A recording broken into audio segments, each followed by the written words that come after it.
welcome to First Chapter Fridays. I'm Miss Karen, the Children's Librarian at the Oakmont Carnegie Library, and today we are celebrating Women's History Month.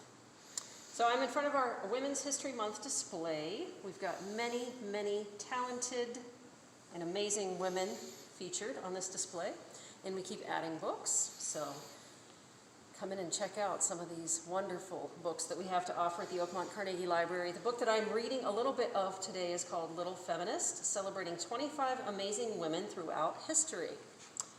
Here's to strong women. May we know them, may we be them, and may we raise them. The future is female.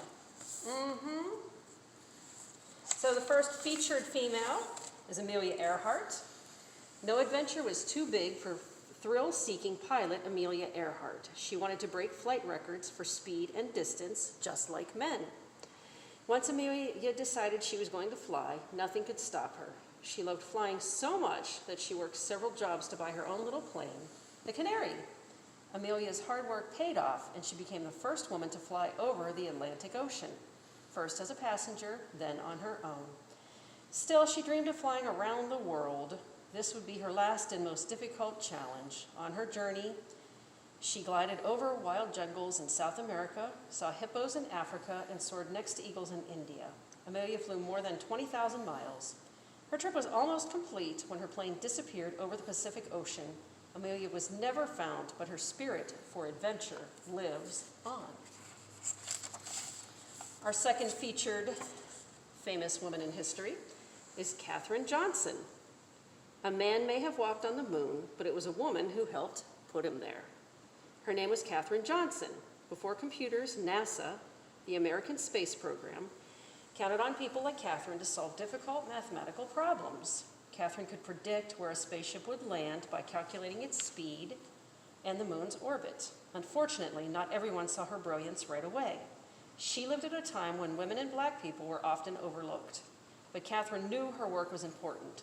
She spent several years working out math problems to make sure the Apollo 11 spaceship landed on the moon and carried the astronauts safely back to Earth. Thanks to Katherine, the American space program really took off.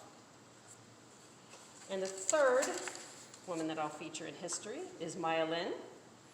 Maya Lin is a famous artist-architect who explores how nature and art come together. Today, her innovative designs are loved by many, but her first big project wasn't understood right away. Maya was just a college student when she won a competition to design the Vietnam Veterans Memorial, a place to remember soldiers who died in the Vietnam War. Maya's ideas were very different from other memorials. The shiny walls were like black mirrors that reflected the visitors and the Washington, D.C. park where it would be built. Some people didn't know what to think about her vision, but Maya defended her work. She thought her design would help visitors feel closer to the soldiers who were lost during the war, because Maya believed in herself and the ideas other people did too. So, if you would like to see the other women that are featured in this book, there are 25. You can check it out. Come on in. We are open to the public. Ring the bell and do some browsing and check out some books. Thanks for joining us for another First Chapter Fridays. We'll see you next week.